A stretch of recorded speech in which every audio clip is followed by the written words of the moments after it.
Diarrhoea হলে যে 5টি ভুল করবেন না। 1. ভুল পদ্ধতিতে স্যালাইন তৈরি।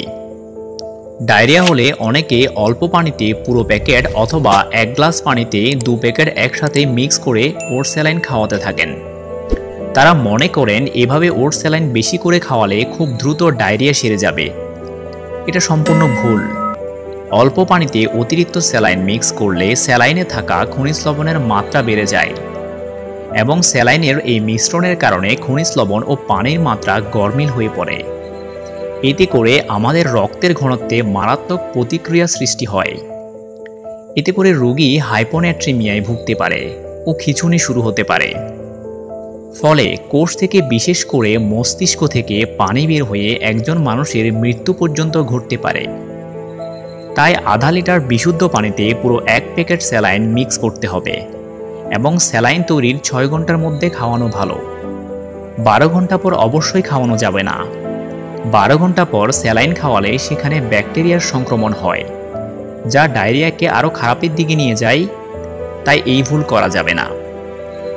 2. লেবু, মাল্টা, সিবিট খাওয়া। অনেকের মধ্যে এমন ধারণা রয়েছে ডায়রিয়া হলে বেশি বেশি লেবুর শরবত, মাল্টা, সিবিট খাওয়াতে হবে। ডায়রিয়ায় এটিও একটি মারাত্মক ভুল সিদ্ধান্ত, কারণ এসব খাবার ভিটামিন সি সমৃদ্ধ। ভিটামিন সি আমাদের পাকস্থলীতে থাকা খাবারকে নরম করে ফেলে। এতে করে ডায়রিয়া আক্রান্ত রোগী ভিটামিন সি জাতীয় খাবারগুলো খেলে লুজ মোশন আরও বাড়তে থাকে।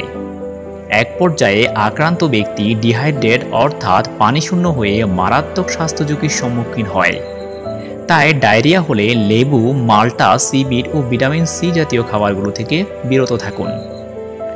3. গ্যাস্ট্রিকের ওষুধ খাওয়ানো।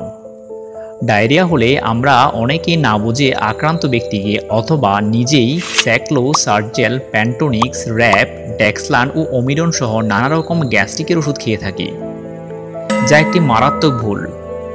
ডায়রিয়া হলে আমাদের পেটে কোনো খাবার হজম হয় না, অর্থাৎ যা খাওয়া হয় সবই বেরিয়ে যায়। আর গ্যাস্ট্রিকের ওষুধ আমাদের খাবারে থাকা অতিরিক্ত অ্যাসিড দূর করে পেটকে আরও নরম করে ফেলে।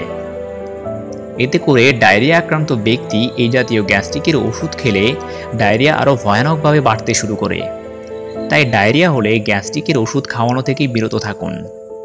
তবে শুধুমাত্র ফ্যামোটিডিন জাতীয় গ্যাস্ট্রিকের ট্যাবলেট খাওয়ানো যাবে। 4. শক্ত খাবার খাওয়া। ডায়রিয়া হলে অনেকেই মনে করেন নরম ও পাতলা খাবার খাওয়ানো যাবে না। তাদের ধারণা এতে করে পেট নরম হয়ে যাবে এবং ডায়রিয়া আরও বেড়ে যাবে। তাই তারা শক্ত খাবারগুলো খাওয়াতে থাকেন। এটি আরেকটি চরম ভুল সিদ্ধান্ত। মূলত ডায়রিয়া রোটাভাইরাস, অ্যাডিনো ও অ্যাস্ট্রোভাইরাস ও ইকোলাই ব্যাকটেরিয়ার কারণে হয়ে থাকে।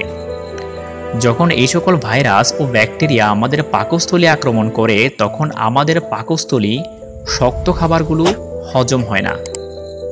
ফলে শক্ত খাবারগুলো পাকস্থলীতে পড়লেই সাথে সাথে বেরিয়ে যায়। তাই যে কোনো শক্ত খাবার খাওয়ানো থেকে বিরত থাকতে হবে। সহজ পাচ্য অর্থাৎ তরল জাতীয় খাবার যেগুলো সহজে হজম হয় এবং দ্রুত পাকস্থলী শোষণ করে নিতে পারে সেসব খাবার খাওয়াতে হবে। 5. অ্যান্টিবায়োটিক খাওয়া। ডায়রিয়া মানে হলো ঘন ঘন পাতলা পায়খানা হওয়া, আর এই পাতলা পায়খানা একটানা কমপক্ষে 3 দিন স্থায়ী হতে পারে। অর্থাৎ এই 3 দিনের মধ্যে কোনো অ্যান্টিবায়োটিক সেবন করা উচিত নয়। ডায়রিয়া হলে অনেকেই দ্রুত ডায়রিয়া বন্ধ করার জন্য ফার্মেসি থেকে ইমোটিল, ফিলম্যাড ও সিপ্রোসিন জাতীয় অ্যান্টিবায়োটিক ওষুধ নিয়ে আসেন, যা একেবারেই অনুচিত। এই অ্যান্টিবায়োটিক শুধুমাত্র ব্যাকটেরিয়া ধ্বংস করতে পারে, কিন্তু বেশিরভাগ ডায়রিয়া হয় ভাইরালজনিত কারণে। তাছাড়া ডায়রিয়া হলে তরল জাতীয় খাবার ঠিকমতো খাওয়ালে 5 দিন পর ডায়রিয়া এমনিতে ভালো হয়ে যায়। তাই বিশেষজ্ঞ ডাক্তারের পরামর্শ ব্যতীত কোনো অ্যান্টিবায়োটিক সেবন করা উচিত নয়।